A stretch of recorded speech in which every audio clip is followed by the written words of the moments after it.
Today we're doing training with the Grand Island Fire Department on landing zone coordination. What this is giving them instructions to actually help us land on the scene. A good example would be on Interstate I-80. If there's a car wreck, we're going to be responding in tandem with Grand Island Fire, and we can land straight on the highway, but we need to have them know what we need to keep us safe, them safe, and the entire scene safe. Well, we've had helicopters in the area, but never this accessible before. So it's important that now that it's more likely that we'll use them, that we'll have this training to keep everybody safe and to help them get on scene safely and off scene safely. On the scene flights, what we really try to promote is early activation.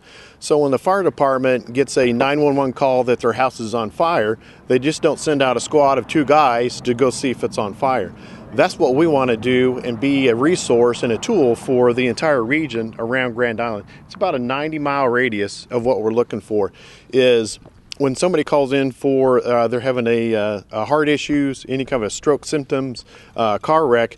We want to be in tandem just like the fire department does when they respond to a house fire. They empty the entire station and then peel back resources. That's what we'll be for this entire region. If we get disregarded when we fly halfway to Hastings on a car wreck, we'll turn around, no charge to the patient, no charge to the facility or requesting agency. It's just the right thing to do.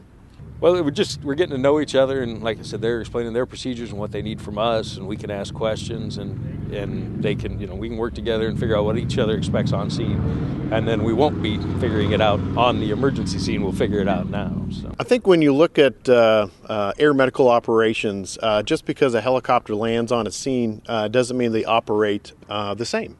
What we do is what we call ready alert status. It's 24/7.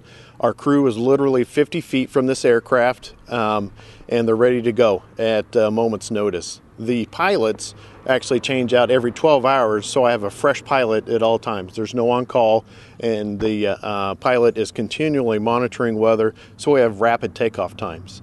Our company average for our takeoff time is 5.5 minutes on that, so if you actually add that to an early activation program where we're activated with a 911 call, that's when things start to change for the patient on that golden hour.